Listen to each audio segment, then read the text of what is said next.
foi no dia que você viajou pela primeira vez para ir para Campina Grande, o seu percurso do Ceará a Campina Grande, aquele sentimento que você me contou, como é que foi? Conta aí para a gente, que eu gosto de ouvir, né? Quando você estava saindo e estava lá, o que estava na tua cabeça, né? E como é que foi aquela viagem?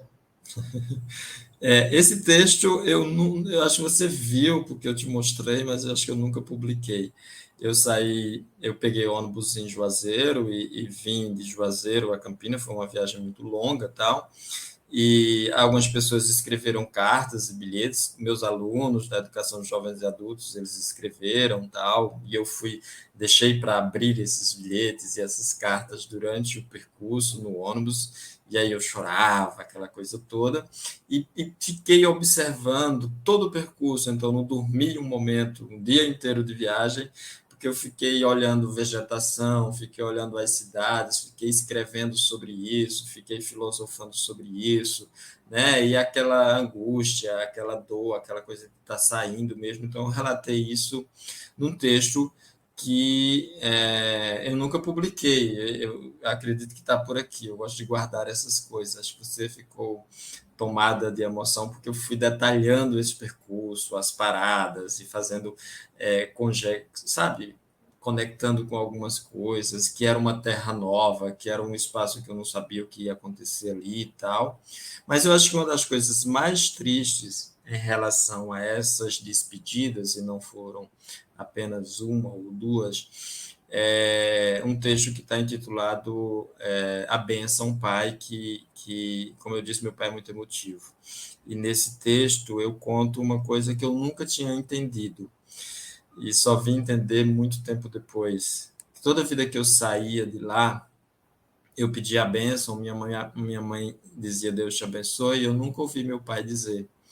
Ele nunca falava. E eu não sabia o que acontecia. E um dia tinha um primo meu de São Paulo, a gente estava sentado no alpendre, e meu pai começou a conversar com esse meu primo. Na verdade, meu pai está querendo dizer algo para mim. E aí ele disse uma coisa para ele que foi muito forte, né? Ele disse, na época minha irmã já morava comigo, e ele disse assim, olha Wesley, que é meu primo, Milka, que é a minha irmã, sempre que ela sai daqui e pede a benção, eu consigo abençoar.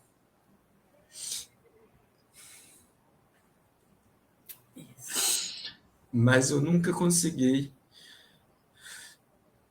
abençoar a Jurani quando ele sai daqui,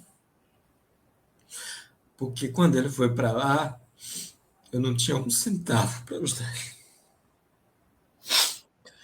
E quando ele subia aquela ladeira, que fica bem distante, ele disse que quando o carro subia e que eu sumia naquela ladeira, ele disse que dizia Deus te abençoe. Mas ele não conseguia fazer isso diante de mim, porque na época que eu vim para cá, ele disse que não podia me ajudar. Então isso foi muito triste para mim. Eu estava deitado na rede, eles estavam sentados na cadeira, lado a lado, conversando, e eu fingi que não estava ouvindo aquilo. Ficou comigo e senti uma dor muito forte, sabe? Porque eu sei que ele não tem culpa, mas ele engasgava, ele disse que não conseguia falar quando eu pedi a bênção. E a razão para isso era o fato dele não ter podido me ajudar na época que eu vim para lá. Esse texto me comove muito, me emociona muito.